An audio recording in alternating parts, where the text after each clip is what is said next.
You are listening to The Art of Sales.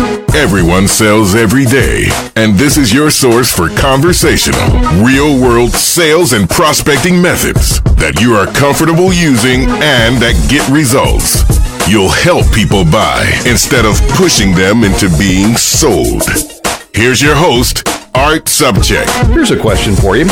Have you ever been close to a dump truck when it's full of sand or dirt, and then that truck bed is slowly being raised?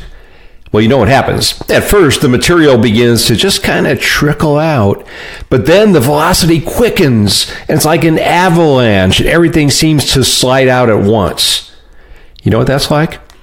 It's like when a sales rep tries to dump out everything he or she knows about his or her product or service in just a matter of seconds. And this is called data dumping. And it usually takes place at the beginning of a call. And it's done without the sales rep having any knowledge of what the prospect really wants or needs. And as a result, it's just natural that listeners are turned off and begin to build these feelings of defense and resistance. And worse, it gives people things that they can object to. And actually, this is still one of my biggest fears. When I'm on a sales call, I'll let you in on a secret here, I am just really overly sensitive about being boring, or worse, saying something that can cause resistance. And that would normally come as a result of talking about what I want to talk about without knowing if it's going to be of interest to the other person. So here are the ideas that I use to avoid data dumping and that I've shared with my training clients and audiences over the years. And I believe you're going to find them useful as well. So the first one is make sure you get before you give. And I'm talking about information. Make sure you're in the habit of getting information before you give it. If a doctor wrote a prescription without first diagnosing the problem through the examination or asking questions, that would be grounds for malpractice, right? Although there's no governing body to enforce the same rule for salespeople, the principle is still important. Next, use what I call need development questions. This type of question simply checks the prospect's level of interest in something before you begin presenting about it. The need development question determines really whether or not the feature or the fact contains an actual benefit or result or value for the listener. For example, if a sales rep said, "Oh, let me tell you about these left-handed adapters for this model, and they come in 3 sizes, they come in 4 colors, and it's going to please all left-handers," then what if the prospect said, "We don't have any left-handed people"? So the sales rep obviously was talking about something that he or she wanted to talk about and not what the person was interested in. So the appropriate need development question would be first asking, so let me ask you, would a left-handed adapter have some value for you? Or do you have any left-handed people who would be using the machine? So let me again reiterate this point. So often salespeople just pitch something that the other person would never have an interest in. I always got to laugh when I'm car shopping. I mean, I've got absolutely no mechanical knowledge, zero, and I really don't have any interest in it either. So if a car salesman starts listing all of the specs about the engine or really any of the numbers or anything mechanical, my eyes just glaze over. I lose interest. Now, a simple question for me might be, so how important is the performance to you? Okay. Next, this one is huge for me. Be paranoid about talking too much. Become terrified at the thought that you might talk too much and bore someone with facts they're not interested in. Use an economy of words during your recommendation when you're talking about your product. That way you're going to have the biggest impact. Next, Use check questions to force yourself to not talk too much. And these also take their temperature about how they feel about what you've said so far.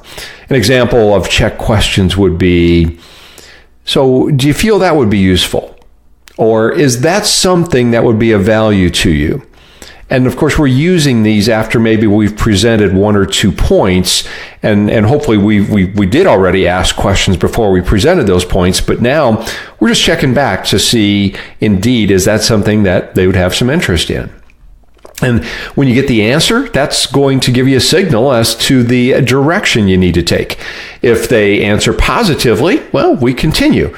Now, if they're negative or neutral, well, that means that we need to uncover where we missed something. All right. Next point.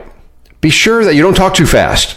When a person is very familiar with something and is excited about it, the tendency is to speak more rapidly. The problem is that when listeners are bombarded with features and facts and possible benefits like they're coming out of a machine gun, they're only going to retain and react to a small percentage, even if they might be interested in most of them. The fact is, people need time to reflect on these little pearls of wisdom that you're sharing. They need to let them sink in. Oh, here's another great idea. Record yourself to ensure that you don't spit out your presentation too quickly. Oh, and finally, here's something that you can do all the time when you're on the other side of the table, when you're out there as a buyer. So the next time you're in a buyer situation, in a transaction, be especially aware of how the salesperson presents or attempts to present the benefits. One of the best ways to get better at anything is to adapt the good characteristics and adopt them of successful salespeople while making a point of staying clear of the bad techniques. All right, so bottom line, make it a goal to present only what a prospect or customer is interested in. And by doing so, you're going to avoid data dumping and you're going to achieve more of your objectives in the process. Okay, I think you know what time it is. Your attitude will be never will, never fear what they say. It's the art of the sales quote of the day. That's right, time for the quote of the day. And this one comes from my good buddy, the Dalai Lama. Well, not my good buddy, but the Dalai Lama said, when you talk, you are only repeating what you already know. But if you listen, you may learn something new. Wow, let's listen to that again. When you talk, you are only repeating what you already know, but if you listen, you may learn something new. And that is so important when we're listening to a prospect or a customer. Okay, if you're getting value from this show, do me a favor, would you please tell two of your colleagues about it. Send them to the show site, theartofsales.com, theartofsales.com. Also, if you're not already, subscribe to the show so that you'll be notified of new episodes as soon as they come out. Post the link, theartofsales.com, on your social media channels. And if you're on iTunes, give us a 5-star rating and a nice review, and I will really appreciate that. And then also what that does is that it helps us show up in searches when people are looking for sales, and that's what we want, right? Okay. Until next time, go ahead and make it your best sales day ever. I'm Art Subcheck.